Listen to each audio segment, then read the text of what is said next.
Okay, welcome everybody. This is class number 3. So you've made it this far. We've done about 1,000 years, as we were saying before. We're going to keep on plugging along today.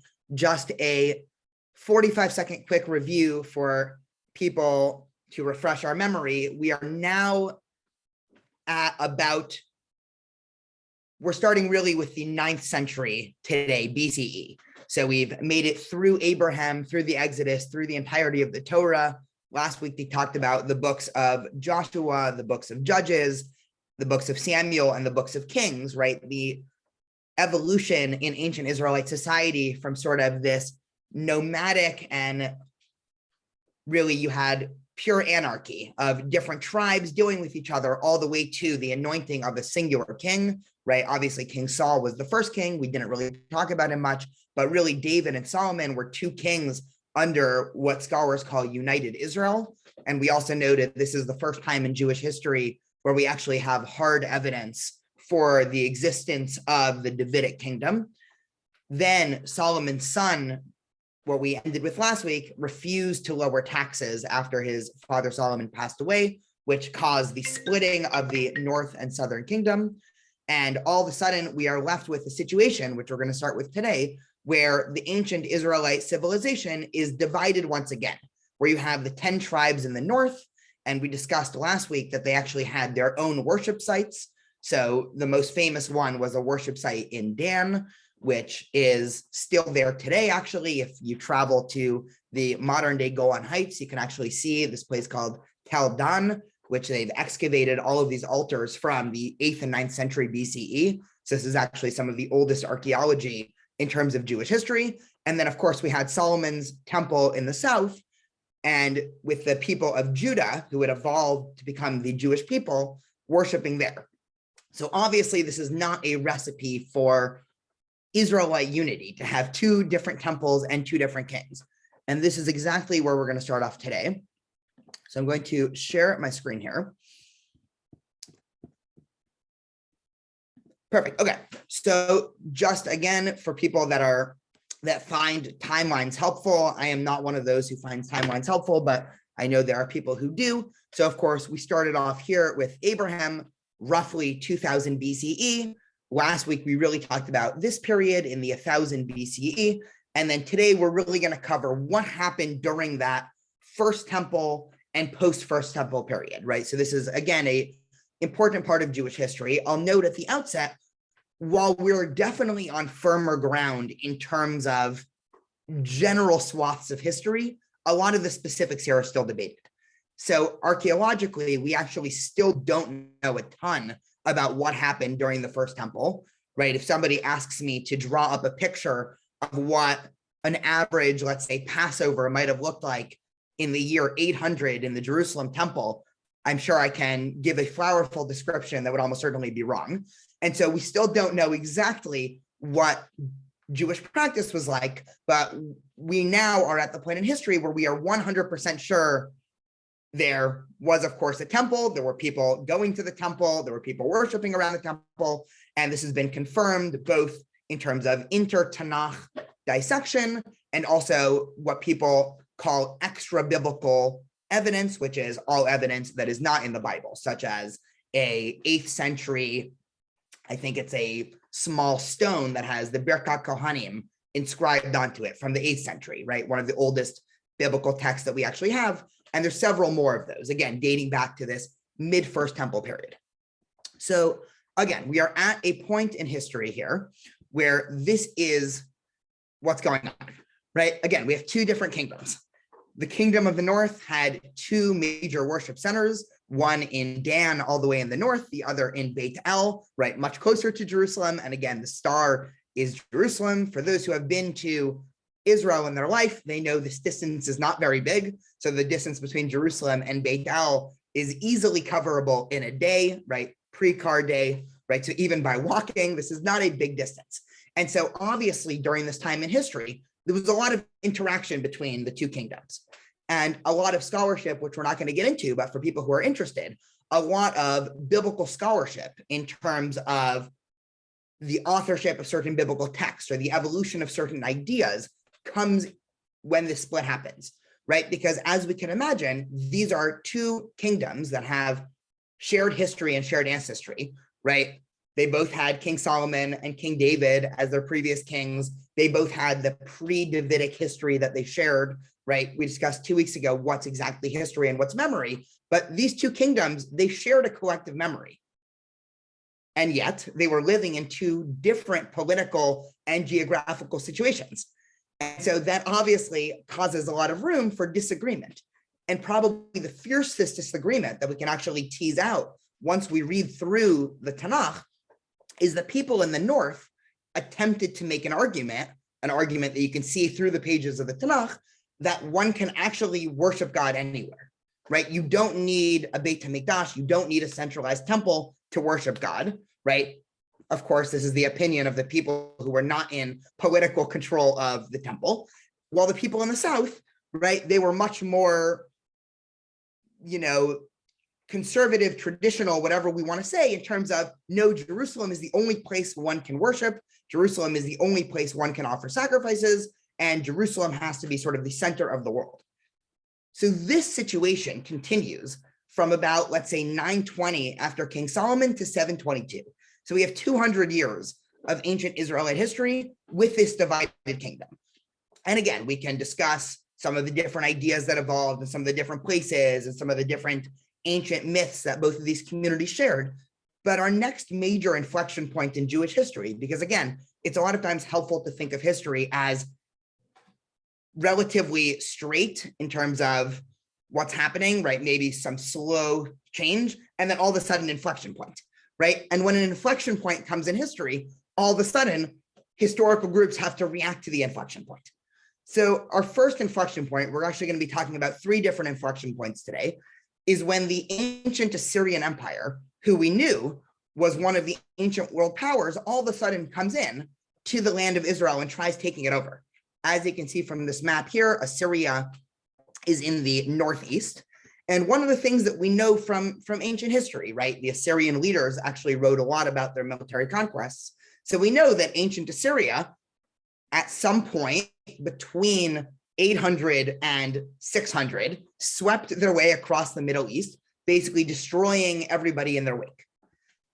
So all of a sudden, the Assyrian Empire, led by King Sancheiriv, right? And when I say king, right, he was a king / believed to be divine, as did most ancient empires. And King Sancheiriv in the year 722 comes in. He comes in from the north, and he destroys the entirety of the north, right? So all 10 tribes in the north completely decimated by King Sancheiriv in the Assyrian Empire. And at this point, a number of things happen. One is that a huge swath of people are either killed or end up assimilating into the Assyrian Empire after they were exiled to different places. And so the vast majority of people from these 10 tribes, we have no idea what happened to them, because again, they were probably a product of this war. They assimilated or they were exiled to some other region, usually either further east in Asia or south into contemporary Africa. In terms of a side point, it's still an open debate today about these, people call them the 10 lost tribes. The honest historical answer about the 10 lost tribes is no one knows, right? Every once in a while, you'll get groups trying to come and say, oh, we're actually the tribe of Naphtali. Oh, we're actually the tribe of Dan, right? And there's all sorts of ways in which people try to prove this, right? There's religious documents, political documents, even people trying to do genetic testing. But the consensus of basically all historians that don't have a previous bias to try to validate any of these claims is that there's honestly no way of knowing. And any group that comes nowadays and says, oh, we're actually Jews because we were one of these 10 lost tribes, that claim is shaky at best. The other thing that happened to people in these 10 tribes in the north is quite a number of them actually fled south, right? They fled south to the next kingdom, right? The kingdom that they had shared experiences, shared memory, shared history with, into the tribe of Judah. And Judah, we can actually look at archaeological records here.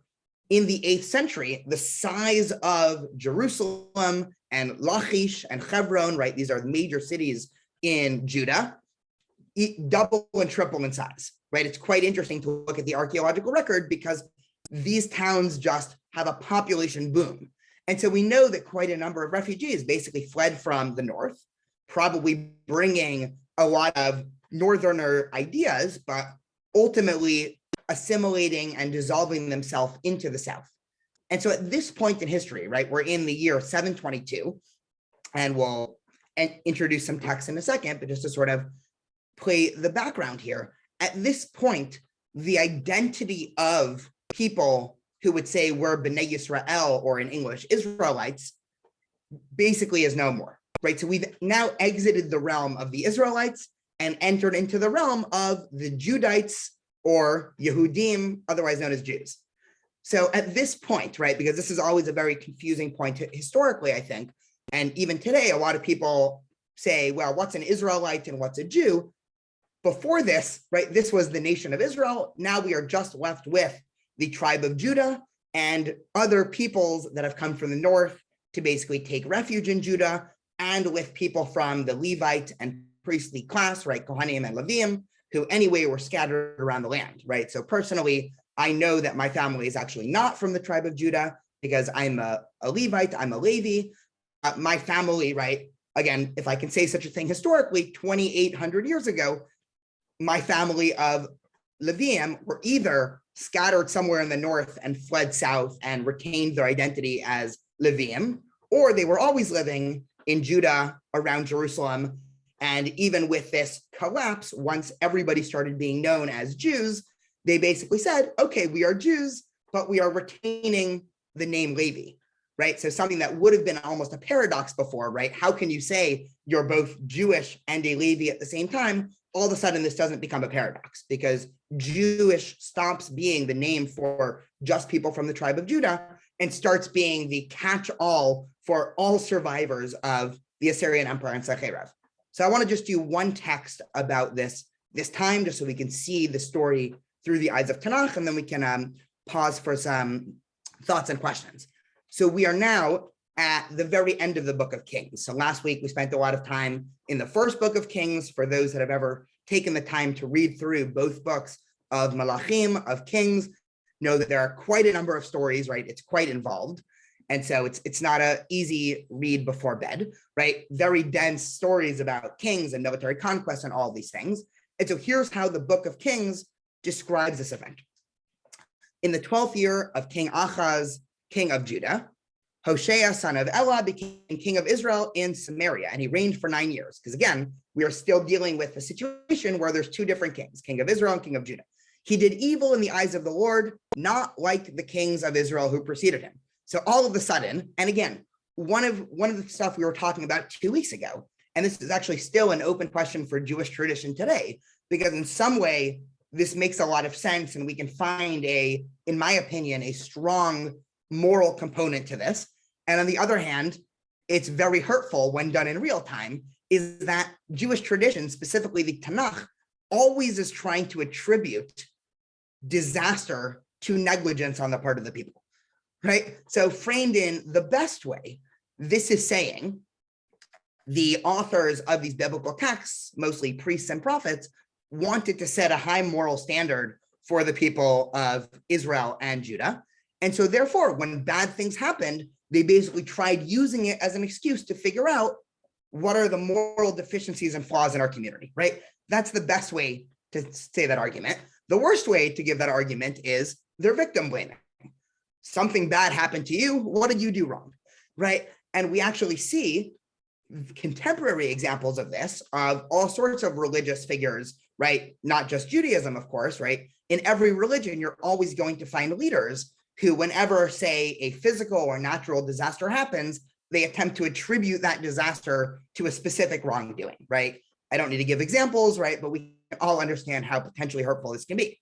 But the Tanakh, again, as not a historical document, but as a book of moral and philosophical introspection, certainly does this with history.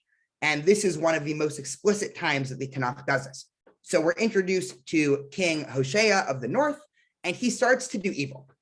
So what happens? The king of Assyria invaded the entire land, marched against Samaria, and laid siege to it for 3 years. In the 9th year of Hoshea, the king of Assyria captured Samaria, and deported the Israelites to Assyria. So again, this is the history that I just laid out before in terms of the Assyrian king Sancherib coming into the north, into the Shomron, Samaria, and exiling this. But we can already start to see this is giving some sort of moral weight to what happened, right? This is clearly not a coincidence of history, according to the Tanakh, right? Because you're starting off your history by saying, there was once a time where the kings in the north started doing really bad things, and this happened, almost as if it's a natural consequence, right? We'll talk about this in a second, but just to finish this chapter, all of this took place because the Israelites had sinned against the Lord their God, who had brought them out of Egypt. They worshipped other gods and followed the practices of the nations as the Lord had driven out before them, as well as the practices that the kings of Israel had introduced. The Israelites secretly did things against the Lord their God that were not right. From watchtower fortified cities, they built themselves high places in all of their towns, and they set up sacred stones and Asherah poles on every high hill and under every spreading tree. At every high place, they burn incense, as the nations whom the Lord driven out before them had done. They did wicked things that aroused the Lord's anger. They worshipped idols, even though God had said, "You shall not do this." The Lord warned Israel and Judah through all his prophets and seers, "Turn from your evil ways, observe my commandments and decrees in accordance with the entire law that I commanded your ancestors to obey, and that I delivered to you through my servants," the prophets. But what happened? They would not listen because they were as stiff-necked as their ancestors, right? A subtle jab back to the book of Exodus, Leviticus, and Numbers as the Israelites are traveling through the desert and continuously sinning. They rejected his decree and the covenant he had made with their ancestors and the statutes he had warned them to keep. They followed worthless idols and themselves became worthless. They imitated the nations around them, although Lord had ordered them, "Do not do so." Right? We're almost done here. They forsook all the commandments of the Lord their God and made themselves two idols cast in the shape of calves. Right? We discussed last week the two golden calves put up in Dan and on Asherah pole. They bowed down to all of the starry hosts and they worshipped Baal. They sacrificed their sons and daughters in the fire. They practiced divination and sought omens and sold themselves to do evil in the eyes of the Lord, arousing his anger. So the Lord was very angry with Israel and removed them from his presence. Only the tribe of Judah was left. And even Judah did not keep the commandments of the Lord their God. They followed the practices Israel had introduced. Therefore, the Lord rejected all the people of Israel. He afflicted them and gave them into the hands of the plunderers until he thrusted them from his presence. When he tore away Israel from the house of David, they made Jeroboam son of Nebat their king. Jeroboam enticed Israel away from following the Lord and caused them to commit a great sin. The Israelites persisted in all the sins of Jeroboam and did not turn away from them until the Lord removed them from his presence, as he had warned them through all his servants, the prophets. So the people of Israel were taken from their homeland into exile in Assyria, and they are still there. Taking a step back, right, giving us a chance to digest this sort of cross between history and ethical pontification, right? We have the history here that, again, is history, right? You can actually read one of the interesting things for anybody here who's ever been to the British Museum. You can actually go and you can see this same story written from the lens of King Sancherib. And you actually have this exact same story from the point of view of Assyrian scribes. And obviously, their version of the story is Sancherib is God. God allowed us to conquer these peoples, and we were successful. Now, the only thing that happens historically that's interesting here is Sancherib didn't stop his march, right? So if we go back to this map that we have, sorry for the scrolling, right? So Sancherib at this point has conquered the entirety of the kingdom of Israel. He doesn't stop there, right? Anybody that's conquering the ancient Middle East wants the whole thing, just as sort of a taking a step back, right? Just so we can introduce a little bit more history here. Ancient Israel, if we think about where it sits on a geographical map and why it was so sought after by various ancient empires, Israel was the crossroads of the world at the time, right? If we think of the known world as Asia, Africa, and Europe, Israel is the one place that links all of them, right? If you want to go down to Africa, if you want to conquer that part of the world, well, you need Israel, right? Because Israel is the only country in Europe or Asia that borders it. You want to go up through Europe, Israel's a great place because it's both a land bridge and also very close at sea to European countries. You want to go from Africa or Europe east, you want to go towards Asia, Israel, again, a great place to set up shop. And so there's a reason why in the ancient world, Israel takes on the significance, not just, of course, the religious significance that the Israelites and subsequently Jewish tradition had for it, but there's a reason why when Israel was conquered by the Assyrians, and later on we're going to talk about Babylonians and the Persians, Greeks, Romans, right? It goes on, is because not just because this just happened to be on people's way of conquering Jerusalem, and right, Jerusalem just happens to be in the center of this, right? Jerusalem in the land of Israel has always been a geographical central location, right? This is how we understand ancient history. This is also why, one of the reasons why, if we think about even contemporary Israel and why, let's say in the 50s, 60s, and 70s, Israel basically served as a proxy between America and Russia for control of the Middle East, right? It's the same reason, right? This is a very central location in a very important part of the world, and everybody wants a piece of it, right? So just some thoughts in the background. So I want to unshare my screen for a second, and let's take a couple moments to just sort of dissect what we've had so far. So we have, again, a historical moment where after these split kingdoms, right, they're living for 200 years, and the people in the north are offering sacrifices everywhere, and they're even going so far as to offer their own children to an ancient god named Molech, and the people of Judah are also presumably starting to be corrupted. But then, I didn't bring a text for this, even though this is also in the book of Kings. When Sanherib continues south, he hits Judah, he surrounds Judah, and all of a sudden that night, a plague breaks out and basically wipes out most of the Assyrian army, so they can't continue their siege. Now, this is not thought of as a myth or a miracle. This is history, because both the Tanakh writes about this and also Assyrian documents write about this, right? This massive plague. So, of course, if you're the people of Judah, and this will be the last thing I say to get some questions, you are interpreting this situation as proof positive, 100%. God has rejected the people of the north because they were doing all of these terrible things, most notably worshiping outside of the temple. And to us, the Jews, right now I can use the term Jews because we're talking about Judah, us, the Jews, who are worshiping in the correct place in Jerusalem, the correct way with all of the sacrifices laid out in books of the Torah like Leviticus, we are the good people, right? God is with us and nothing bad could ever happen, right? Until, of course, it does. But this was now the new de facto view of people in the land of Judah at this time, right? The north was wiped out for their sins, and we are sort of the golden child of God at this point, and it's all because of the temple in Jerusalem, right? That is the center. That's the most important thing, and that is all we need to do to continue to have God look favorably upon us, right?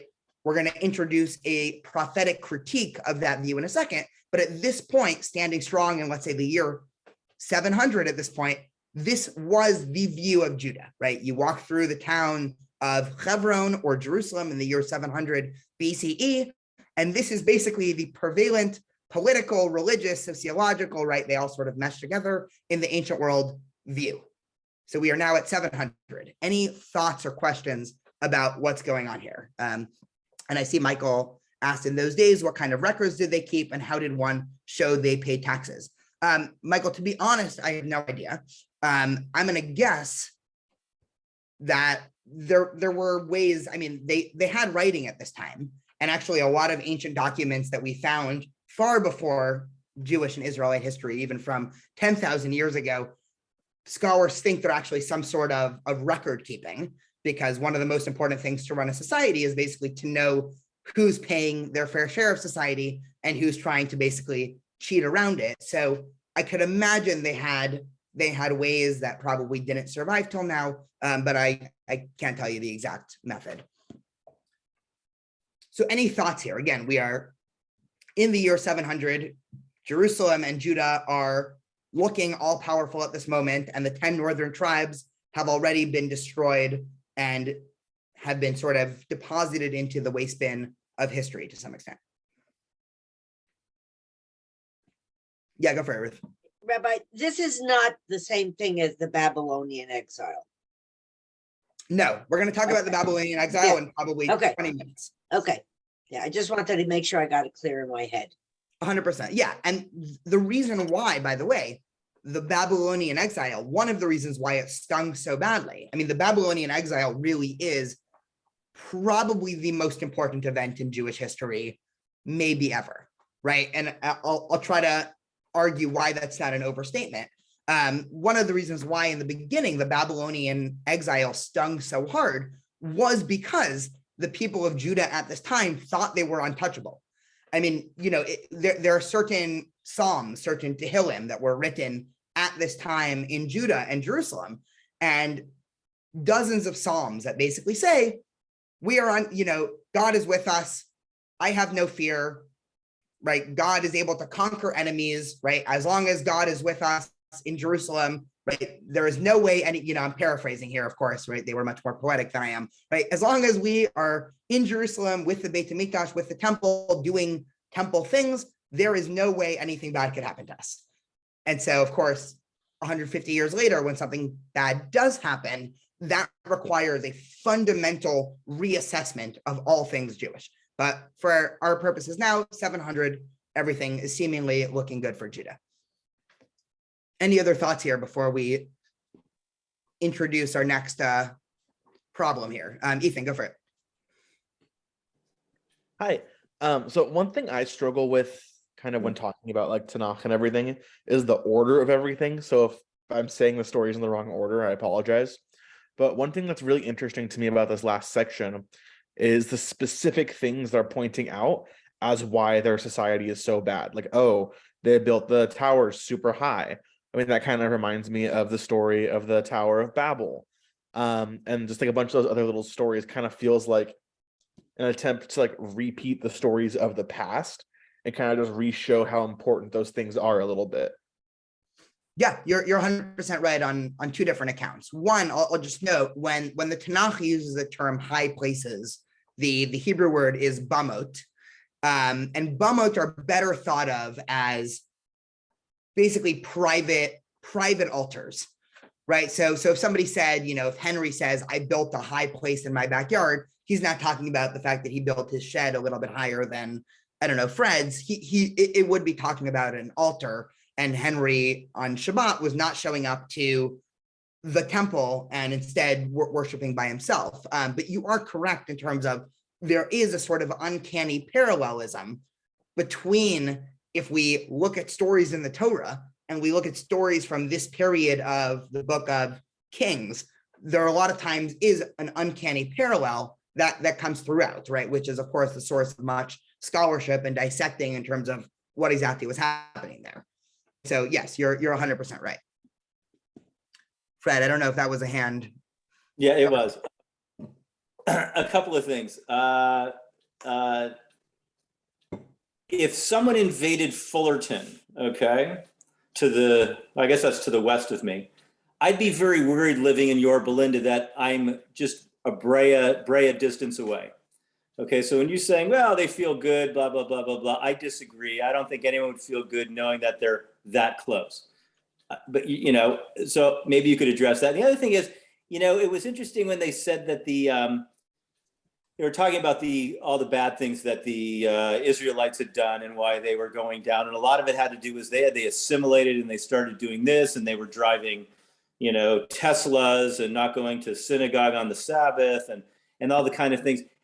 And I said, I'd be very worried currently living in America with the behavior of Americans and assimilation, what I see many of the Jews are doing here in America. And Cindy looked at me, she goes, yeah, if you assimilate, you're in trouble. And if you don't assimilate, you're in trouble, right? Okay, so you can kind of, Cindy sort of answered my own question, but I just thought it was interesting that, yeah, the lack of assimilation caused equally the same problems that assimilation seemed to cause. So you can kind of use either one to say, well, we're destined as Jews to face some trouble in the future. You're right on a personal level. again, theologically, right, it's almost impossible to disconnect political and military concerns from religious concerns in the ancient world. I mean, we've basically invented a word called, not we in this Zoom room, scholars in the 1800s, usually Protestant scholars, invented a term called religion to describe the things in society that are of a religious nature, right? Which in the Protestant worldview means people that believe things about the metaphysical world and that causes them to do certain things, right? The Greeks invented a word called politics, right? Having to do with, polities and entities of people coming together and institute, right? So within the Jewish case, and I think actually, this is a little bit of a tangent. One of the reasons why it's very hard to classify anything Jews do as, is this religious? Is this cultural? Is this national? Is this ethnic? The answer is usually some sort of mixture, right? It's very hard to understand their military concerns as separate from their theological concerns. So if they believed that the reason why the North was, or in your example, the reason why Yorba Linda was eradicated is because of the actions of the people of Yorba Linda, but here in, I'm forgetting your specific examples, but here in the tribe of Judah, we have been steadfastly worshiping in the correct place, doing the correct things. To them, they basically, right, that amounted to enough basically support or proof that they were safe. And if you read through, I mean, this is the entirety of the Tanakh here, right? If we read through the books of Joshua and Judges, right? We sort of briefly spoke about that last week. These books are full of this idea, right? In the books of Judges, when people are doing good, right? Whatever Judges defines good as, the Israelites are strong, they're able to conquer their enemies. And then the second they revert to sinning, right, they get conquered again. And so ancient empires, in the view of Tanakh, were often just foils. And what I mean by foils is the Tanakh, from a theological and philosophical lens, does not see the Assyrians and Babylonians and Persians and Greeks as empires with their own empire autonomy, right? The Tanakh much more reads them as almost pawns of God. And if God is sending Assyria here to attack Israel, that's because God wants to send a message to Israel. And if we're on God's good side, well, we don't really have to worry about that. Right? This of course gets very muddied after the Babylonian exile, because one of the reasons why, right, for so many reasons, this was such an important inflection point in Jewish history, because it really forced a reckoning, right? And if we just think about this, right, I'm fast forwarding a little bit to next week, but the books that were produced after the exile, I mean, let's just consider them for a second. The book of Job, the book of Ecclesiastes, right? The book of Esther, all of these books are dealing with a reality where bad things are happening, and either humans have to bail ourselves out, as in the case of Esther, which is really just a book about politics, right? God's not there. Or the book of Job, which is specifically talking about, hey, Job's a good guy. Why is God punishing him, right? We're good people. Why is God punishing us? Or the book of Ecclesiastes, which is basically, to some extent, well, I give up, right? I've tried this, it didn't work. I've tried this, it didn't work, right? But these are all much later, right? Philosophic introspections, right? When everything's going well, it's very easy to not have to think about these things, right? So I don't want to paint too oversimplistic of a picture of their view, but even if we think about, the second paragraph of Shema, right? So the historic central paragraph to Shema, which of course, one of the things that actually early Reform movement liturgy cut out the middle paragraph for Shema, because the middle paragraph of Shema says, right? And it will be, if you do these things, and then it goes on to describe the good things, right? You'll get rain, you'll have crops, and if you do bad, you'll be destroyed. And so this represents, to some extent, ancient Israelite theology, right? In a way that, it's not surprising to some extent, right? This is a very understandable worldview. And especially in the case of Judah here in the year 722, and I can try to find, a little bit later on, I can try to find the exact source. To have the Assyrian Empire surrounding Jerusalem, and from a military perspective, everybody thought Jerusalem would be destroyed, and they were all basically killed by a plague, right? I actually, earlier today, I, read a couple of articles. So there's the most recent theory that scholars have is that it was a infection among mice. And so there were a lot of mice that got into the army as they were encamped out, and they were all dead. This is, of course, proof positive for your theological conviction that it's not military that helps us win wars, it's God. And so you're 100% right, which is, again, why I think this gets really complicated in about 150 years. Let me know if that hopefully answered your question. Really, it was just a comment. And what you're stating, as we talk about in Torah study, the editors of the book give you one concept of what it is, and clearly that's not history. That's whoever edited the book and said, we're going to throw this to bring religion into this so that you fall in line with morality. But I'm not sure that from historically, that's maybe really how the situation felt if we were to go back to 700 BCE and stick ourselves in Jerusalem and know that 50 miles north of us, the Assyrians are raping and pillaging and slashing and doing whatever, and refugees are moving our direction, that we'd go, I feel pretty damn good. I don't think we'd be saying that. I think that, yeah, in the book they say that because that's the way they write the book, to bring religion into it and God into it. But I'm not sure that's the way that people were feeling necessarily in Judah at that time. Yeah, that's 100% fair. And we actually, I mean, one of the, I'll say sad parts. I mean, one of the realistic elements of history is, to quote the, endlessly abused phrase, I mean, history to some extent is written by the winners, right? So obviously whoever, right, you can always, especially in an age before the proliferation of the printing press and things like that, anybody at any point in time can always, post edit anything they want. What's actually really incredible when it comes to the Tanakh, and I think this ends up spreading to Jewish tradition as a whole for the last 2,500 years, is it was actually a purposeful effort from the, if we can use such a word, the editors of the Tanakh to actually maintain a multiplicity of views. Because the Tanakh, I mean, if you've ever tried reading the Tanakh as a singular piece of literature that all agrees with each other, you can have a book 5 times as large as the Tanakh with all the contradictions, meaning this is almost an impossible thing to do. And there's some, medieval Jewish interpreters that try doing it, and they just have essays upon essays about how, well, it seems like this is a huge contradiction, but here's why it's not. Whereas I think the much more realistic view, which is also to some extent a beautiful view, is that the Tanakh is actually composed of a whole variety of views, representing the fact that on any one historical issue, there probably were a whole variety of Jewish views that were happening at the time. So you're right. We don't know.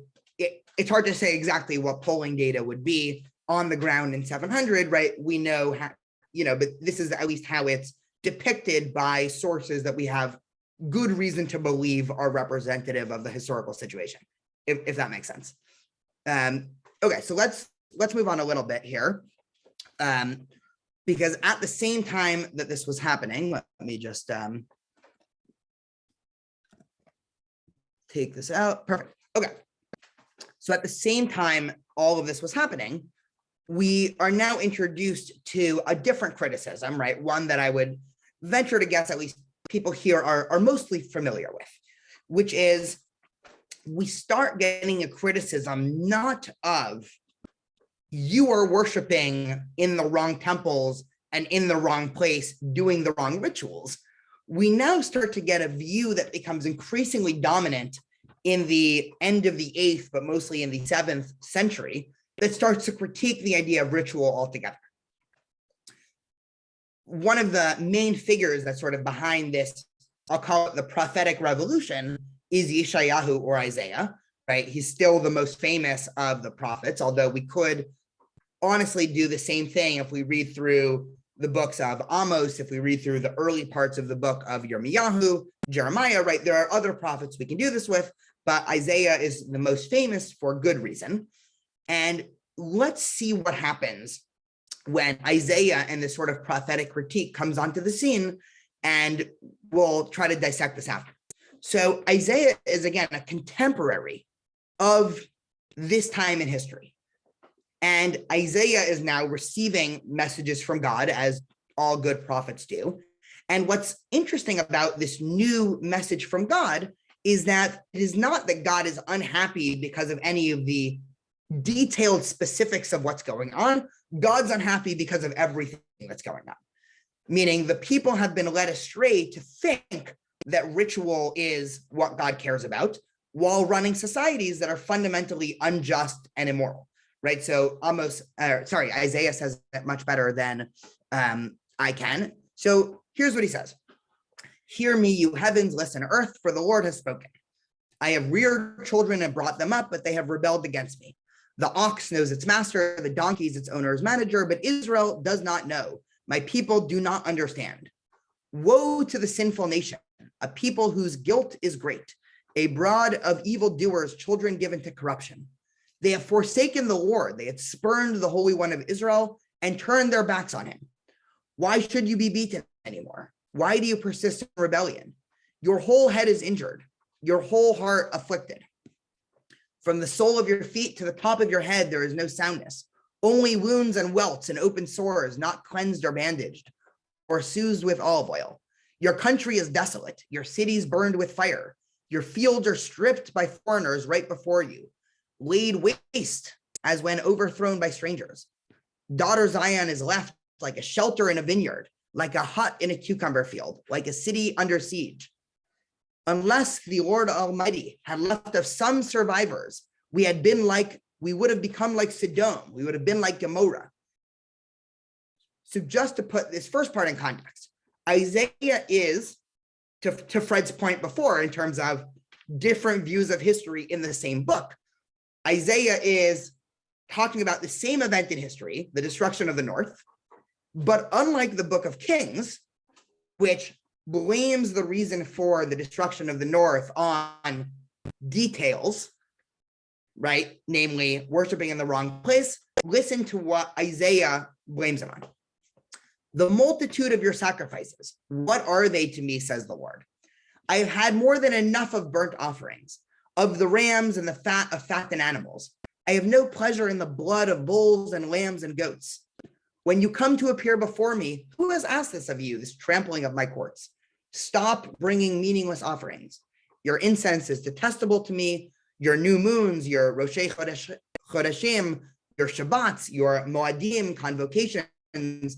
I cannot bear your worthless assemblies. Your new moons and your appointed festivals, I hate with all my being. They have become a burden to me. I am weary of bearing them. When you spread your hands in prayer, I hide my eyes from you. Even when you offer many prayers, I am not listening. Your hands are full of blood. Wash and make yourself clean. Take your evil deeds out of my sight. Stop doing wrong. Learn to do right. Seek justice. Defend the oppressed. Take up the cause of the fatherless. Plead the case of the widow. So this overall, and I see some people, shaking their heads in agreement, because of course this becomes, and we'll actually try to dissect this a little bit later, this becomes a lot more of the focus of contemporary liberal Jewish communities, of course, right? I don't want to actually discount the value of ritual, so we'll try to make an argument here for ritual in a second, but this prophetic argument, and I see some questions, I'll take them in 1 second.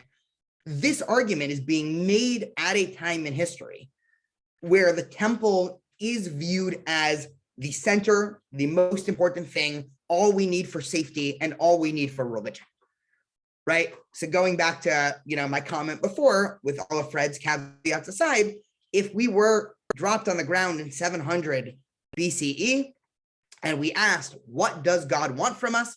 People would be very likely to open up the book of Leviticus with its delineation of exactly how you offer sacrifices on which days and exactly what you do with the parts and how do you splash the blood and who does what when, and say, well, of course, this is what God wants. All of a sudden, a new worldview is arising, right? Scholars actually call this, by the way, the axial age, AXIAL, because interestingly enough, it's not just in ancient Israel at this time that you see this sort of critique of ritual starting to grow. It's actually, if you look at Eastern traditions and what was happening in India, very similar ideas started arising, right? This is an interesting academic aside. But all of a sudden, people start looking at the situation and questioning this, right? This is, again, the first theological questioning, perhaps, in the ancient Jewish community. because you have people that are looking at what's going on day over day happening in the temple. And this is at a time, again, Isaiah is talking at a time when things in Judah are pretty good. And so Isaiah was not liked for this, right? If everybody thinks, if our view of history is that Isaiah marched up through the streets of Jerusalem and basically said this, and the people, gave him a nice standing ovation, right? It's the opposite, right? The book of Isaiah, right? Again, it's a long and dense book, but if we actually read it, at one point, the book of Isaiah basically says that Isaiah was so poor because nobody would sell him clothing and shoes that he actually had to travel the land shoeless. And another point, it would say that everywhere he went, people would throw stones at him because of his message, right? So this message was dangerous to, and when I say dangerous, I don't mean I think it's dangerous. I mean, it was perceived as dangerous to the ancient Jewish society that, again, had their order, had their institutions, had their tradition, and all of a sudden tradition is now being challenged in a fundamental way, right? What's important according to the prophetic spirit and tradition is not what was before. It's not ritual. It's not, right? If I were to ask, let's say, Mark, what God wants, and Mark says, well, I do exactly what my parents did, and they did exactly what their parents did, and they did it, all the way back to Sinai, the prophets would say that bears no authority or power as to whether or not you are doing the righteous thing, right? All that matters is, I'm oversimplifying this a little bit, but what matters is society now, right? God doesn't care about ritual and tradition. God wants society to be fixed now. And if the orphan and the stranger and the weak of society are suffering, it doesn't matter how many rams were offered on the previous day's holiday. This then starts, and I'll unshare my screen again because I see we have some questions here. This starts, again, a major tension that existed in ancient Israelite community. And you can read this tension through the pages of Tanakh. I mean, it's really quite incredible reading these two forces, because on the one hand, Jewish tradition, right? And interestingly enough, right, one of the things that I think is actually beautiful about having these Tanakh that has a multiplicity of opinions is it allows later Jewish thinkers and later Jewish communities to basically engage in tensions ourselves.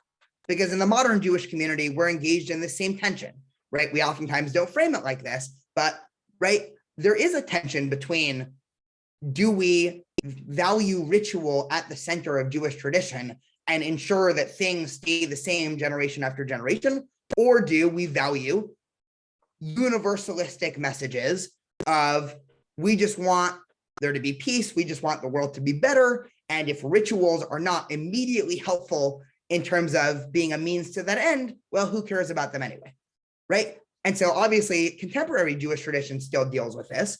And if you actually look at other thinkers throughout our tradition, they've fallen on different ends of the spectrum. And again, this is certainly a spectrum, right? So from a historical point of view, or from a Tanakh point of view, we could balance it as the priests on one side and Isaiah and the other prophets on the other. But again, history is never between two binaries, right? There's a whole spectrum of people that fall along the lines of, what is it to be religious, right? What does it actually mean to serve God?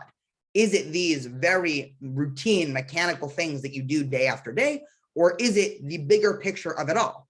And Jewish tradition basically affirms both, right? Jewish tradition does not say, well, we're only going to take Isaiah and let's throw out the book of Leviticus and Deuteronomy, right?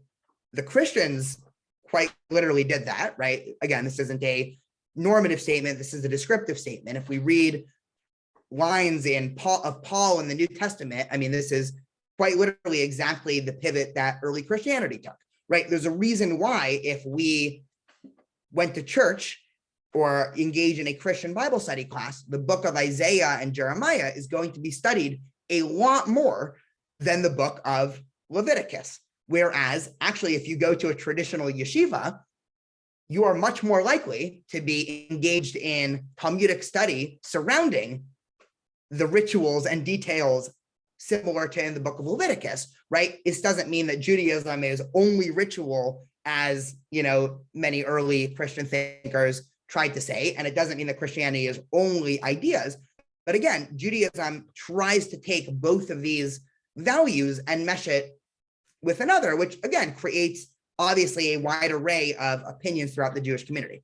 So I want to pause now, get some thoughts and questions, but this is now taking us to the next 100 years in terms of, obviously other things happened at the time, but this is sort of the important historical event that was going on, is we're now introduced to this prophetic tradition that is speaking out against the institutions that Judaism has had now for the previous 300 years.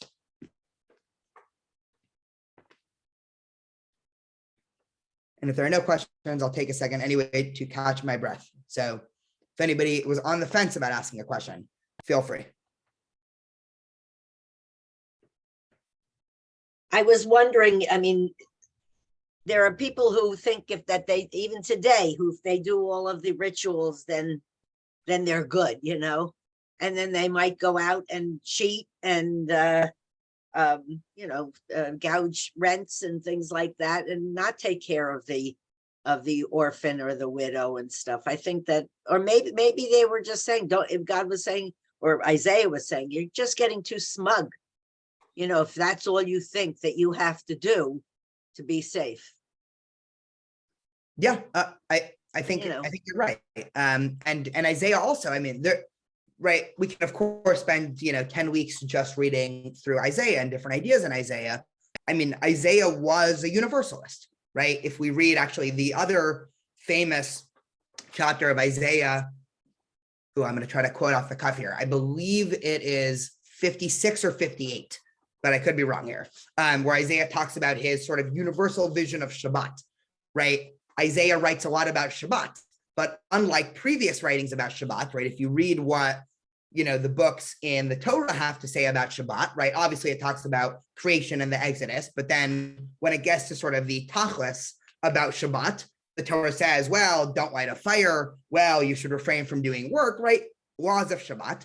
Isaiah talks about Shabbat as almost a messianic thing, right? There's going to be this thing, right? We're going to refrain, right? We're going to have, right? The term oneg Shabbat, right? Comes from Isaiah of Shabbat is supposed to be this time of just pure, unadulterated enjoyment. And Isaiah seems to say that one day Shabbat will actually be universal instead of just a particularistic Jewish idea, right? So there's a lot of, right? Isaiah brings an interesting message to the table, which I would argue gets absorbed in Jewish tradition.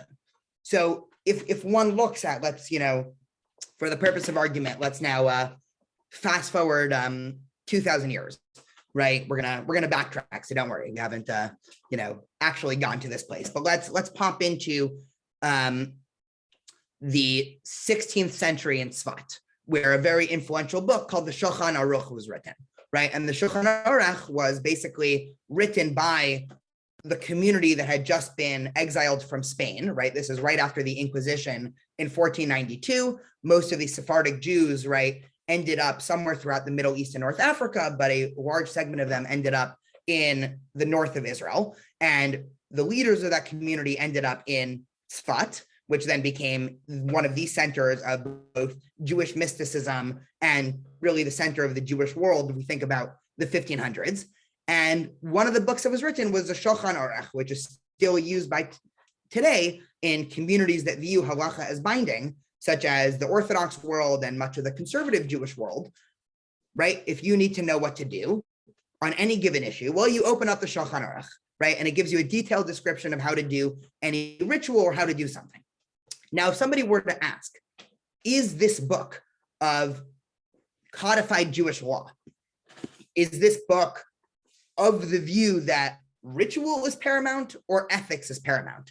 I would actually have a really hard time answering that question, because both of these ideas are enmeshed in this book, meaning Jewish tradition doesn't end up choosing, right? Jewish tradition doesn't end up saying, it's not that, let's say, we'll use the most explicit and provocative example. It's not that in the year 2022, Orthodox Jews read through Isaiah and say, well, what good is this? And Reform Jews read through Leviticus and say, what good is this, right? It's a much more complicated dance of values and what happens when values collapse. But I think, and not I think, I know Orthodox Jews value the wider moral emphasis of everything.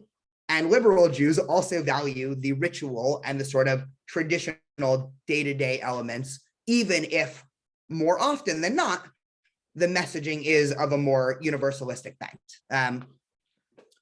Any other thoughts here about this wider prophet and priest? Mark. Yeah, so, for hundreds or thousands of years, the Jews that have been trying to follow the rituals according to the words of all the prophets suddenly are being told to wear their underwear on the outside. And where does that leave them? It sort of reverses hundreds of thousands of years of people who think they're doing the right thing and are suddenly finding out it's not. So I don't understand the 180 pivot that Jose is preaching. So okay, I'm just I just grasped your underwear on the outside analogy there. You're right, meaning you're 100% correct, which is, again, if we had all data to read just Isaiah, I mean, these ideas were not popular, right, at all, right? I don't want to try to give a percentage, because of course anyone here's guess is as good as mine, but if I had to guess, I would say less than 1% of Judea society agreed with Isaiah's view until all of a sudden, I see, Cindy, I'll take your question in 20 seconds, until all of a sudden, the important inflection point now in Jewish history was about a generation or two later, the Babylonians come in and destroy Jerusalem. And so now you're in Babylonia. Now you don't have the temple in Jerusalem. Now you can't offer sacrifices. And so all of a sudden, push comes to shove, right? If the only thing that is important is the ritual and the sacrifice and the temple, and you don't have that, well, all is lost. And we see this idea, right? We'll read a text in 1 second that basically says, well, on the rivers of Babylon, we sat and cried, we couldn't praise God in a foreign land. And then this text goes on to say, great is the one who takes Babylonian babies and throws them against rocks. Basically saying, if it's not for the temple in Jerusalem, all is lost. And yet, Judaism, right? Sorry to ruin the end of this, 10 weeks of history, Jews end up surviving through this and many other ideals. And one of the ways in which we survive is by taking this prophetic tradition to heart, most notably Jeremiah, Yirmiyahu, is sort of viewed as the exilic prophet, basically shows up and tells the Jews in Babylonia, what are you doing? Stop being so depressed, live on, carry normal lives, and things are going to work out. So it's a little bit oversimplistic. Sydney, I saw you had your hand up there, and then I'll take Marilyn. All I wanted to say as an attorney is you can follow the rules and be snake-like and be the most immoral kind of people, but I followed the rules. And the rituals. Okay, so you go, I made this kind of, I made this sacrifice, and now I can mess up, and now I can make a sacrifice. And Isaiah, I think, was just trying to bring it back to your heart and go, are you really following what's going on? Now, it's been blown up to different things, but I think it's not just saying sacrifices are completely irrelevant. It's that you can't give sacrifices and then say, I'm not following what God is actually trying to get you to do. Being a good person, being a good community member, and that stuff. So that's all I felt when I read Isaiah, that was, where he was going. Yeah, that certainly makes sense. Marilyn, go for it. Sure. I think this is an unpopular message because it's you don't know how to follow it. I mean, it's relatively remote, rote-like and easy to follow the rituals. They're laid out. You know what you need to do, and you've accomplished it. But how how do you know that you're accomplishing being moral and ethical, or that you're accomplishing goodness to your fellow man, that you're doing enough, or that you've done too much? Yeah, I mean, it's all very elusive. Yeah, I 100% agree. And I think in general, and hopefully this isn't, again, this is not a normative statement, it's a descriptive to the extent that such a thing exists. It's a lot easier to know when you're conserving something than when you're progressing, right? Because once you're advocating for change, there's infinite amount of change, and some change is obviously good, some change might be bad, some change might, survive the test of time, others might not, right? Conservation of anything is typically the easiest stance to have, because you just say, okay, well, we'll just try to protect this tradition. Now, from a historical point of view, conservation is impossible. Meaning, if Judaism was bent on just having the conservationist spirit, we would have died out once the Babylonian exile hit, because we would have been unable to pivot. And so it's this, tough dance where, the example that I gave in, I give this example in my class at UCI. There was a famous thought experiment. I'm completely forgetting the name of the thought experiment, but imagine you have a massive ship that has 10,000 boards, right? Wooden boards make up the ship. And every single day I take out one of the boards and I replace it with a new one. After 10,000 days, I've had replaced that entire ship with new boards. Is that still the same ship? So most people's intuition is to say, well, of course that's the same ship, because day one, when I come in and take out the first floorboard and put in a new one, is that still the same ship? Yes. Day two, same thing. Days three, yes. So after 10,000 days, even though somebody can say, well, that's physically a different ship, I say, well, kind of, but the ship was slowly evolving.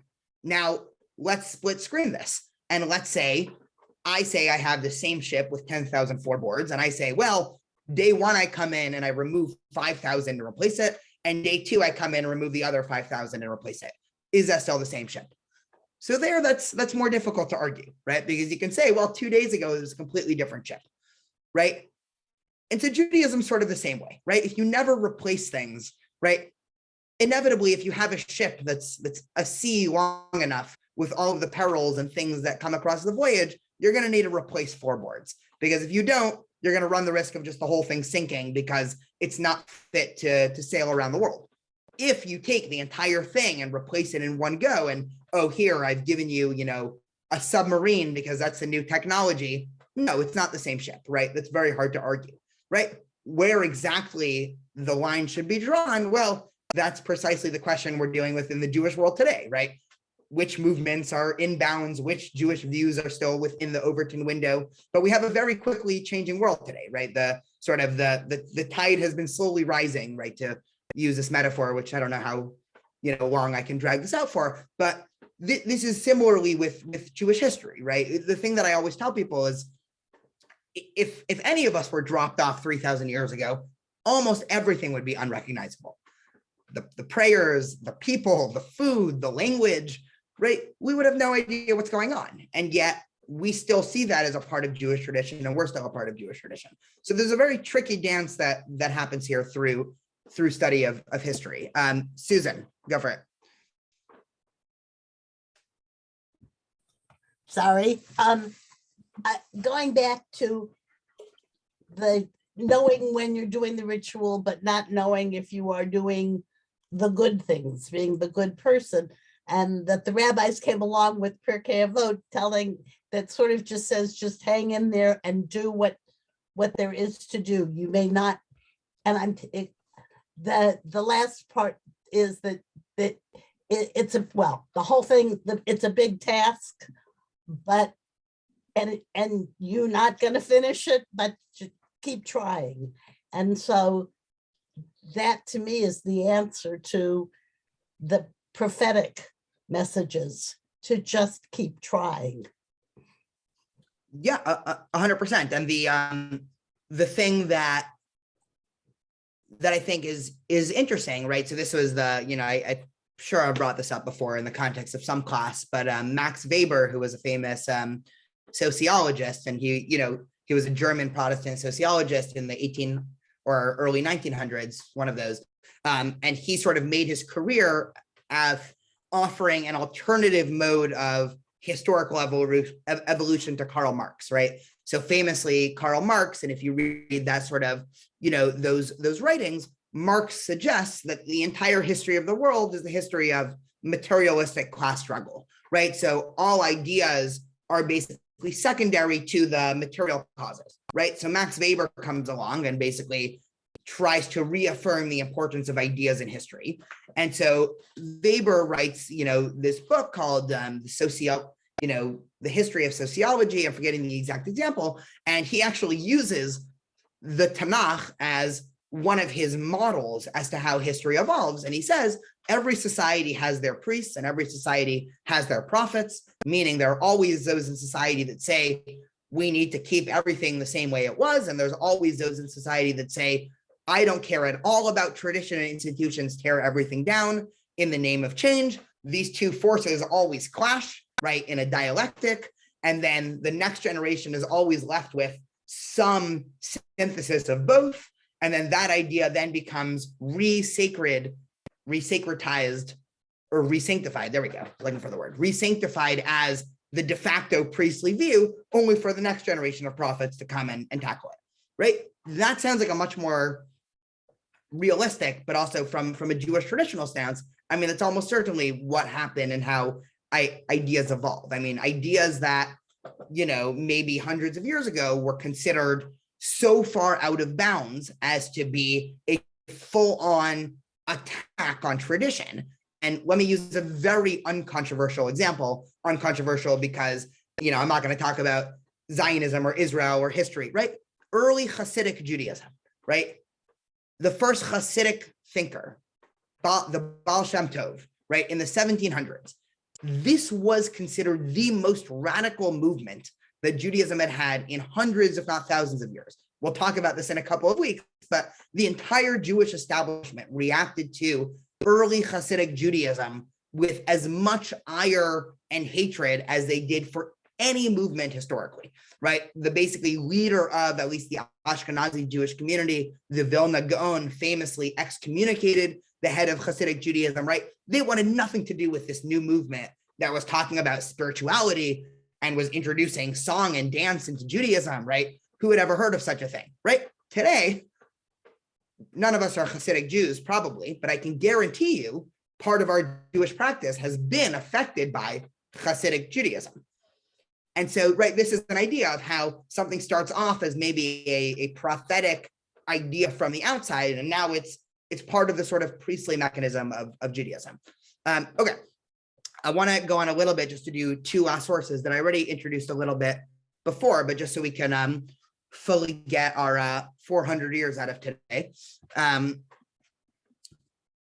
So I hinted to this a number of times throughout today's lecture, but in the year 586 BCE, just to sort of go over hard dates, the Babylonian Empire, led by King Nebuchadnezzar, comes in, does basically the same thing the Assyrians do in their conquering of the Middle East, and this time they are successful and they destroy Jerusalem.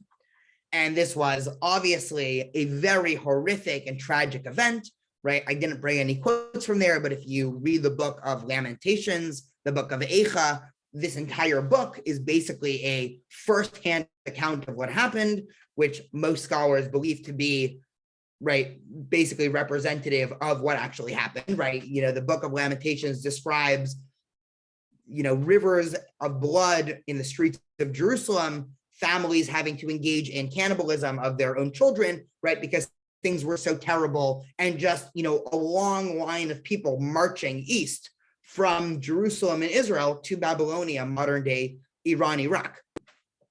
With everything we talked about before, you could imagine that for the vast majority of the Jewish community at this point, it was game over, right? God had rejected the Jews. God had dealt the finishing blow. And a aura of lachrymosity and sorrow and basically hopelessness seeped in, right? And this is where we get to the famous Psalm 137, right? Al Naharot Babel, right? By the rivers of Babylon, we sat and wept when we remembered Zion, right? So you can imagine now, right? The Psalm is describing a Jewish community sitting in Babylonia, crying about remembering Jerusalem, right? Zion is oftentimes used in terms of Jerusalem. There on the poplars, we hung our harps, for there our captors asked us for songs. Our tormentors demanded songs of joy. They said, sing us one of the songs of Zion. How can we sing the songs of the Lord while in a foreign land? If I forget you, Jerusalem, may my right hand forget its skill. May my tongue cling to the roof of my mouth if I do not remember you, if I do not consider Jerusalem my highest joy. Remember, Lord, what the Edomites did on the day Jerusalem fell. Tear it down, they cried. Tear it down to its foundations. Daughter Babylon, doomed to destruction. Happy is the one who repays you according to what you have done to us. Happy is the one who seizes your infants and dashes them against rocks. Oftentimes, whenever I quote this whole thing, most people, when they hear the psalm, right, you know, everybody knows the Im Ashkachech Yerushalayim, right, the if I forget you, Jerusalem, which is a very powerful couple of verses. Most people don't talk about the end, which is, again, happy is the one who basically, you know, adopts a revenge at all costs attitude. But this is exactly the type of view that one would expect if a group of people were of the view that all that's important to be Jewish is Jerusalem and the temple and ritual. It's that if we don't have the temple, everything is gone, right? We can't pray, we can't sing because we're not in Jerusalem. And more so, we need to do whatever it takes to exact revenge from these people who kicked us out until they let us back in, right? And this, again, must have been a very popular view of the Jews in their early exile phase. Right now, the bulk of the Jewish community is in Babylonia. And the reason why, again, there are a couple reasons why this as a historic inflection point is the most important inflection point in Jewish history. We'll probably have to continue that argument a little bit next week. But this is the point of Jewish history where Jews should have, and when I say should have, I don't mean I think they should have, but I mean from everything we know about history, Jews should have ceased to exist, right? We should have assimilated into the Babylonian Empire. We should not have retained an identity in Babylonia, right? There were probably hundreds, if not thousands, of ancient peoples like the Jews whom the Babylonians had conquered that we simply ceased to know anything about, right? The fact that Judaism and the Jewish people were able to survive this is an incredible testament to the strength and fortitude of Judaism and the Jewish people. And we'll talk a little bit about this inflection point in innovation, but traditionally, at least from the point of view of the Tanakh, this sort of saving of sorts, or the beginning of this helping us through this era, is oftentimes thought about as from the book of Jeremiah. If we read the book of Jeremiah, right, this is just a whole lengthy introduction, but Jeremiah, who actually wasn't living in Babylonia at this point, but was a sort of de facto leader of the Jewish world, basically here's what's going on, right? This first part is just a lengthy introduction to everything that was going on at the time, but Jeremiah hears about this and he sends the Jews a letter, right? And this letter becomes, again, one of the most important documents, I think, in Jewish history, right? Here's what his letter was, right? Short and sweet. This is what the Lord Almighty, God of Israel, says to all those I carried into exile from Jerusalem to Babylon. Build houses and settle down, plant gardens and eat what they produce, marry and have sons and daughters, find wives for your sons and give your daughters in marriage, so that they too may have sons and daughters. Increase in numbers there, do not decrease. Also, seek the peace and prosperity of the city to which I have carried you into exile. Pray to the Lord for it, because if it prospers, you too will prosper. Yes, this is what the Lord Almighty God of Israel says. Do not listen to the prophets and diviners among you who deceive you. Do not listen to the dreams you encourage them to have. They are prophesying lies to you in my name. I have not sent them, declares the Lord. Jeremiah is not only telling, by the way, the Israelites, sorry, the Jews to get over it and carry on. He goes one step further. He says, while you're at it, pray to God for the success of the Babylonian Empire. Because if it prospers, you will prosper. Meaning, make Babylonia your home, right? Yes, Jerusalem's important, right? I don't want to depict Jeremiah as being the anti-Jerusalem prophet, right? To Cindy's point before, right? The prophets still saw some value in a centralized home and ritual and things like that. But that doesn't mean that without these things, Judaism is sort of doomed to fail. So Jeremiah, of course, at the end of this letter does say, one day we will return. And that one day actually ended up happening relatively quick in just 70 years. But Jeremiah lays the foundations for the Jewish community to be able to exist outside of Israel, right? This is incredible. This is the time of history, by the way, where we start to get the earliest archaeological records of synagogues, right? What's a synagogue? A synagogue is a miniature temple, right? We can't all be in the same place for Shabbat. So every community basically opens their own synagogue and they're spread out everywhere, right? This is to some extent exactly, ironically, what people were so upset about during the time of the split kingdom, right? There was a movement to get centralization, and all of a sudden, the exile forces a decentralization,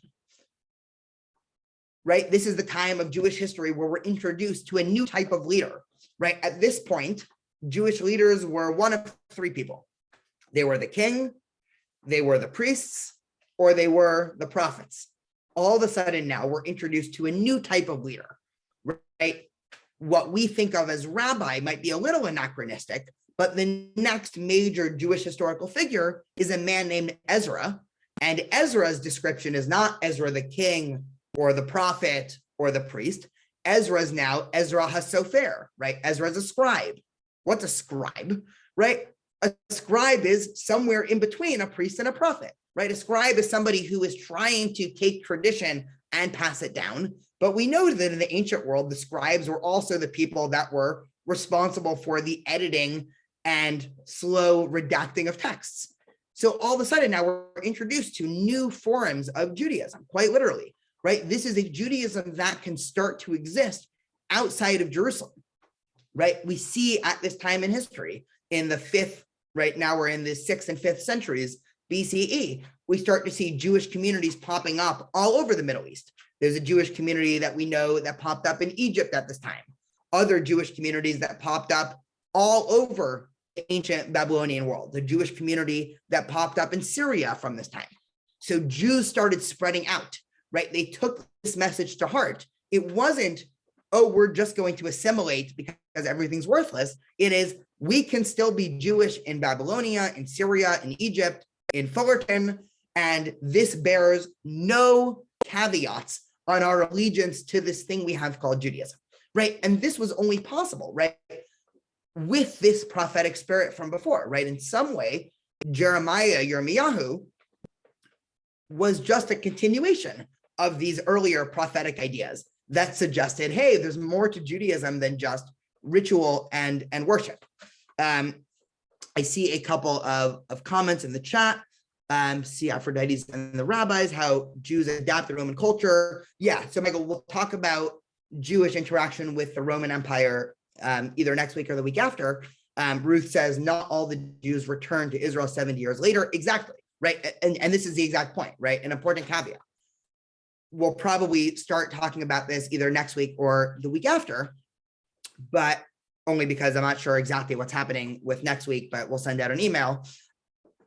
One of the things that ends up happening here is 70 years later, the Persians take over, and King Cyrus, who is now the leader and empire of the Persian world, we'll review this next session, basically issues an edict, right? The famous Cyrus cylinder, there we go. It's also at the British Museum for anybody curious. And he basically says all peoples who the Babylonians exiled can go back to their homeland, right? Because he wanted people to like him so that there wasn't all this infighting, because the Persian Empire was on the border of a lot of enemies. So King Cyrus, 70 years later, basically says, all the Jews, you can return. What happened?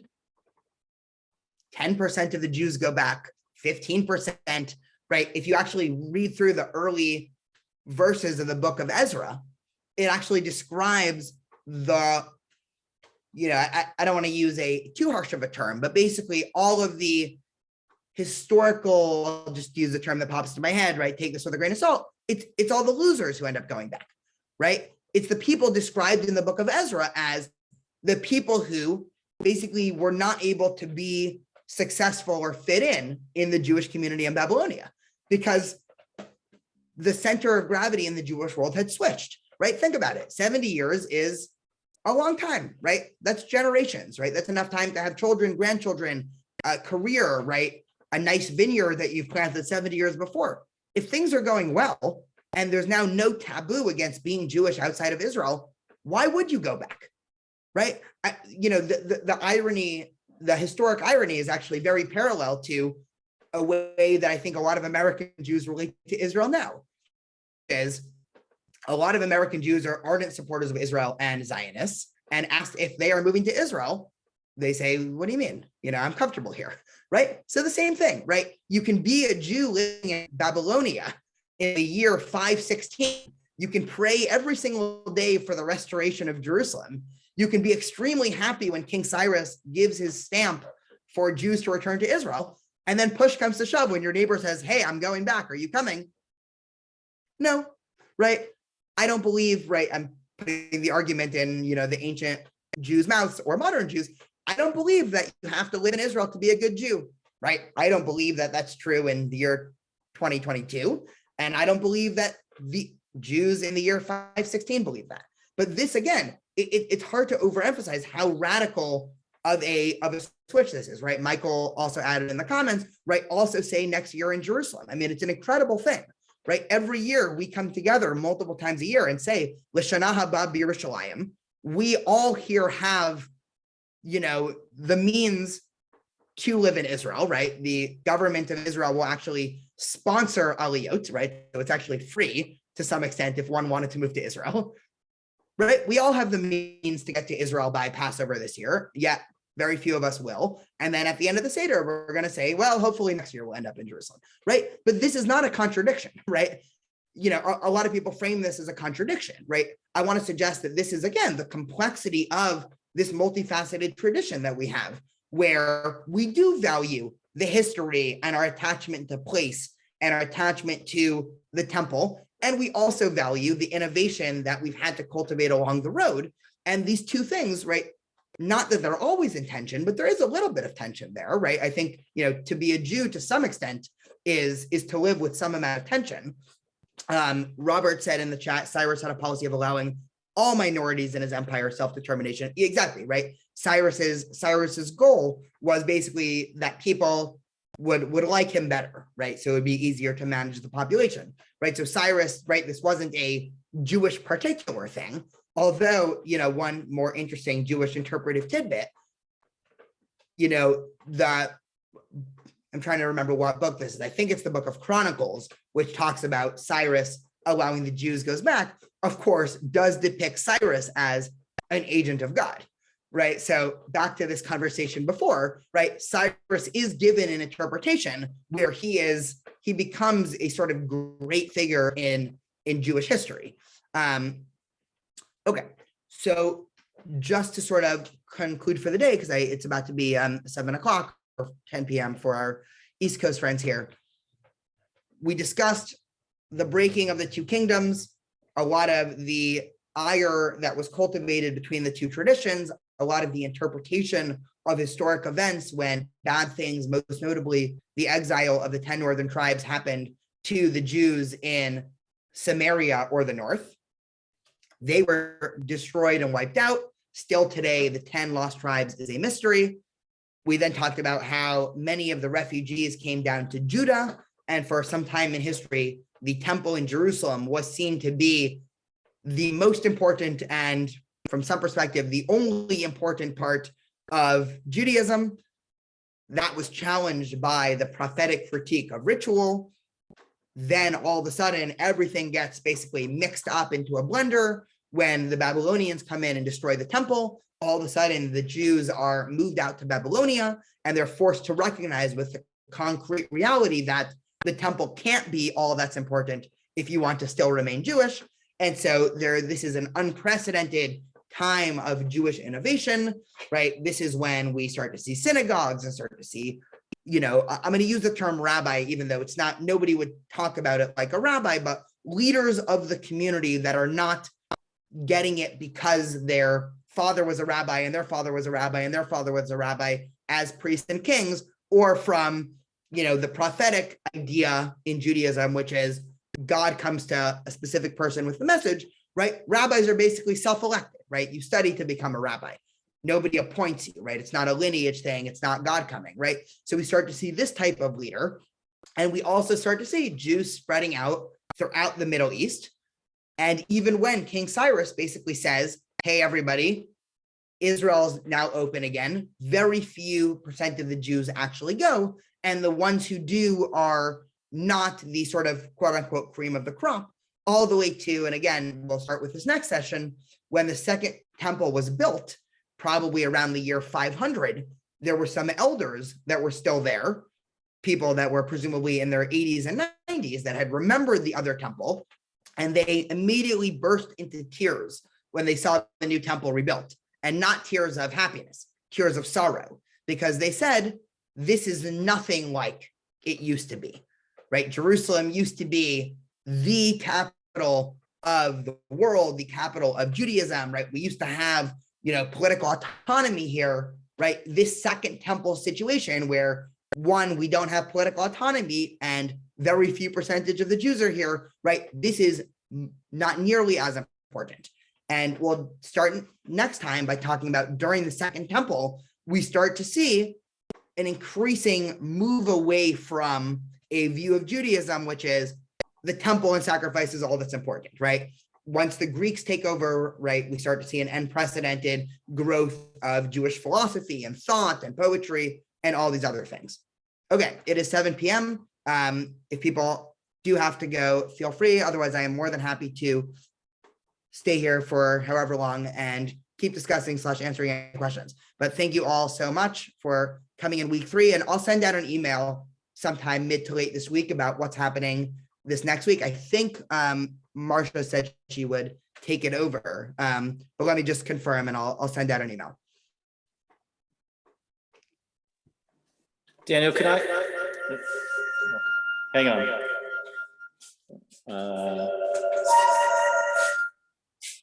Cindy, can you turn your thing?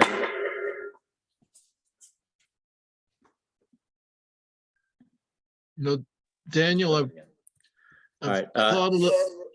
I'm sorry, Bob. Okay, Daniel, one thing I'm thinking about, this end of the sacrificial rites in at the temple in Jerusalem may have actually been a good thing for Judaism. The way I'm looking at that is that sacrifice like that on an altar or something like this, I think is a carryover some practices that existed among the neighbors, the pagans. And so going to a system not based upon sacrifices was, I think, a good thing. I 100% agree with you. And just to build on this, I think the irony to some extent of a lot of tensions that I think a lot of Jews carry with them. And I told this to my class a couple of weeks ago, much to the shock of a lot of UCI students, is somebody made that same remark and basically said, so do you think this was ultimately a good thing, right? We were actually talking about destruction of the second temple. And I basically said, I do. And yet every time I pray for the restoration of a new temple, even though I don't really want it, right? And they're like, how does that make any sense? I'm like, well, welcome to contemporary Jewish, tensions and the mind. So yeah, I agree with you. And I think also Jewish tradition, there's a longstanding notion in Jewish tradition. I mean, if you read Maimonides, right, the most famous Jewish thinker, right, 11th century CE now, he basically writes exactly as you just said, that sacrifices were never supposed to be a Jewish thing. And that the reason why, we initially adapted sacrifices was because that was what everyone was used to. And that sacrifices was basically a way of weaning people off child sacrifice, which was the norm. And then, but sacrifice was on the road to what Maimonides considered to be the ideal religious person, which is somebody who is both thoughtful, intellectual, ethical, right? And, doesn't need any of these sort of crutches, as he called it. So yeah, I agree. I think actually, if it wasn't for the Babylonian exile, I'll say it the other way. There's a very low chance of Jews having had survived history if it wasn't for the Babylonian exile. And if we did survive history, there's a peoples right now that are actually in the land of Israel that are left over from this time, right? They're called the Samaritans, right? The Shomronim. Still today in Israel, there's about 2,000 to 3,000 people from a group called the Samaritans, right? They're ethnically Samaritan, they're religiously Samaritan. There's only a couple thousand of them left again because they've never left, right? They spent their, quite literally 2,800 years living in very specific areas in Israel. Every year on Passover, they actually still continue to offer a sacrificial lamb on Mount Gerizim, not on the Temple Mount, right? They had an alternative tradition of where the temple should be built. And basically the Samaritans are, they're a fascinating people, but they're hardly the, let's just say, if Judaism had ended up being like the Samaritans, they would have been a tiny footnote in history, as opposed to what Judaism ended up becoming, which is a global tradition that, at least even with, creating the backbone for obviously the monotheistic religions of Christianity and Islam. I mean, at this point, Judaism has had such a profound effect on the world that it would be hard to imagine anything like the contemporary world if it wasn't for Judaism and the ideas that Judaism brought to the world. So I agree with you. Fred, go for it. So here's the question is, I wanted to clarify one thing, and then they kind of go together. The question is, what do we know about the literacy rate of people living at that period of time? I don't think they were speaking Hebrew, they were speaking some other language, right? Aramaic or something. Aramaic. And how many people could actually read then Torah and know what the Torah said? Because you basically have a structure set up that I think Isaiah is going against. Jerusalem really represents a priestly group of people who believe in sacrifice because that's the way they're going to make a living, okay? And the other people then don't necessarily know what Torah says unless the priests, because I don't think the literacy rate was great. So they're going to wait to be told what it says. But, we've read Torah now many times in Torah study and gone through. Somebody says, how often do you read Isaiah? We've read Isaiah several times as well. And so if that person's still on to answer that question, yes, we do read Isaiah. And what Isaiah is saying is you're ignoring, okay, so Judaism isn't, okay, Leviticus may be a book of ritual, but the rest of the other books aren't necessarily books of ritual. They're telling you how to behave with your fields, how to be kind, what to do with orphans. I mean, how many times do we read that about widows and orphans, right? It's not like a one-time statement. And Isaiah brings that up in that statement you read. Do the people even know that that's what it says? Or are they just like, because really they're going to Jerusalem as expiation for sins that they've committed. They go, okay, I gave a goat. And it's like, that's not, so Isaiah clearly could read Torah and go, no, the scripture doesn't say that. It says you're supposed to do all these other things in a community to be a decent community. And maybe they didn't know that's what it was to be a decent community because the Jerusalem, who I'm going to say are the priests, aren't telling him that. But I don't know historically though, so you're the historian. That's why I'm asking you, what do you know about the structure of people's learning at that time?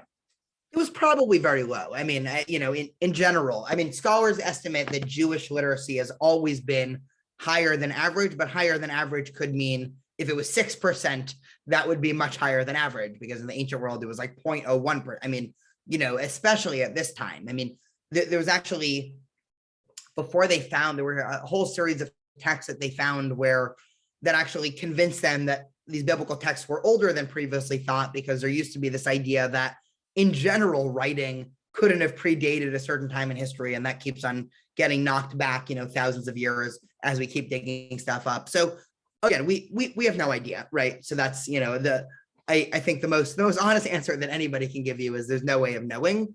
It was probably quite low. But that's true even if, okay, let me put it this way.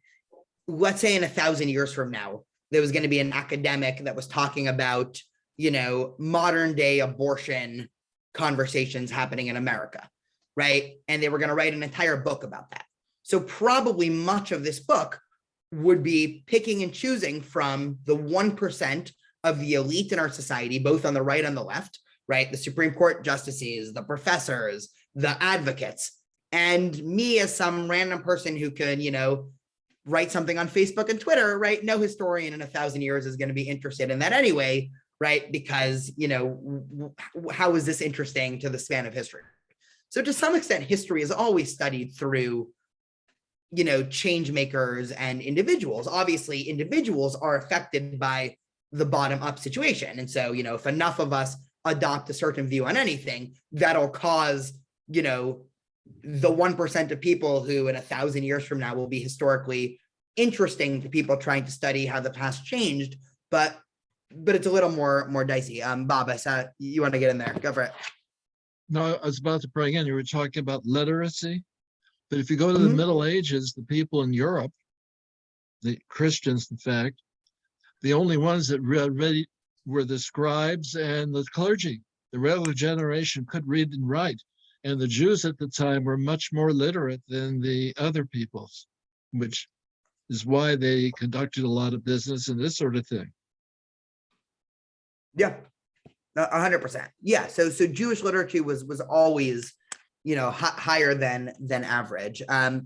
Susan, I'll get to your question in a second. Just Michael asked why Samaritans are not considered Jews today, and I think it's for all the reasons why we're talking about, right? They departed from Jewish tradition precisely at the time when Jewish tradition had not yet, evolved to some extent. I mean, there's the head of Jewish studies at Harvard, a guy named Shaya Cohen, has a inflammatory remark where he says the Babylonian exile is when we can stop talking about the Israelite cult and start talking about Judaism, right? So his argument is even more that actually Judaism as a practice and as a religion started during the Babylonian exile. Everything before is almost as Bob alluded to before, right? This is just a reflection of a slowly developed, ancient sacrificial practice, with obviously ideas brewing in the background, but this is when push comes to shove, right? Oftentimes, it's only when disaster happens that you're forced with the social group to really define your norms, right? If everything's happening and, you never meet anybody who's different than you, you can easily get away with, going generations without ever seriously considering ideas, right? It's only when you're challenged that all of a sudden you have to, conceptualize what do we stand for? Susan, go for it. Well, when did they start reading Torah, sharing Torah with the masses?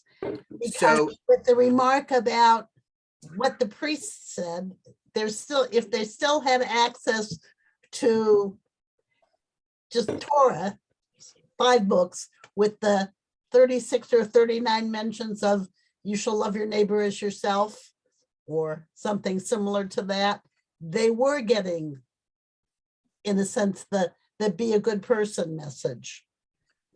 Yeah, so interestingly enough, actually, the first time we get any glimpse of people publicly reading the Torah is at this point in history, which is Ezra gathering the people back in Jerusalem reading the Torah. And I'm gonna cheat for a little bit. The recording's still on, but this is really for next time. But just to show you a small snippet, because I think this actually goes very much back to our thing before.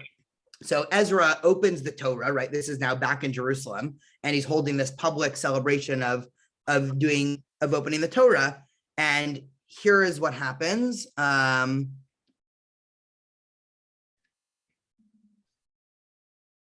Sorry. Okay. Then Nehemiah and Ezra, the priest, teacher of the law, the Levites who were instructing the people, said to them, this is on Rosh Hashanah, right? So just to get context, right? First day of the 7th month is Rosh Hashanah, right? Tishrei ends up being the 7th month biblically, Nisan is first, right? So what happens, right? They open the door and they basically say, this day is holy to the Lord, right? Basically, this is Rosh Hashanah, right? For all the people had been weeping as they listened to the word of the Torah, right? So basically they had no idea what was happening. And Nehemiah said, go enjoy choice foods and sweet drinks, send some to those who have nothing prepared. This day is holy. Do not grieve, for the Lord is strength. The Levites calmed all the people down, saying, be still, this is a holy day. Right. Then all the people went away to eat and drink, to send portions of food, and to celebrate with great joy, because they now understood the words that had been made known to them. Right. Then it goes on, right? The second day of the month, right? All these things that happen, right? What comes out in Ezra, well, I'll do a better job at, reading that next time.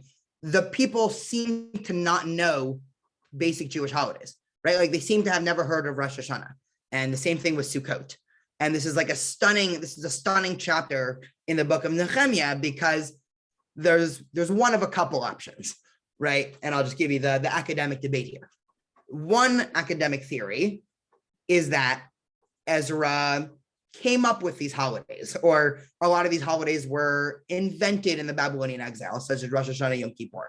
Others is exactly as you said, that the average knowledge level of the average person was so little that Ezra basically reopening the Torah, and this is the first time that sort of the masses are hearing what's going on, they basically had no idea, right? It was, they were following the leader for hundreds of years, and all of a sudden, this is the first time that there's now this, shared ethic of, no, actually, everybody should learn about this, right? But whatever happens, right? This is the 8th chapter of the book of Nehemiah, by the way, for people interested in Googling it. Something happens in terms of people's knowledge level. And it's very clear that there is not a very high level of not just literacy, but of understanding what was going on, which again is probably why you needed people like Ezra, whose jobs it was to convene people and read Torah publicly. And Ezra is actually the person who instituted the public reading of the Torah, right? So that institution, which we still do now today in Shul, of course, every Shabbat and also Mondays and Thursdays for communities that do it, that was instituted by Ezra to make sure the community knows what it's talking about. So some rabbi can't get up and all of a sudden say, hey, it's actually written in the Torah, X, Y, and Z. The community can say, no, it's not. We read that last week, and this is not what the Torah says, right? Which is a very realistic thing that can happen in religious communities. We're talking about Babylonia, isn't that where one of the two Talmuds was written? Mm-hmm. That and Tiberias, wherever it is. Yeah. And so if that's where the Judaism started and came to a maturity. Yeah, 100%. I mean, you can, Babylonia is, Bavel is almost as important to the evolution of Judaism, not to the religion of Judaism as Israel is, right? I don't mean that Babylonia ever became a holy place. Although interestingly enough, there are statements in the Talmud that make it seem like people tried to start movements to view Bavel as a holy place. It never caught on. That's a whole interesting other side tangent. But yes, right? Bavel is all over our tradition, Babylonia.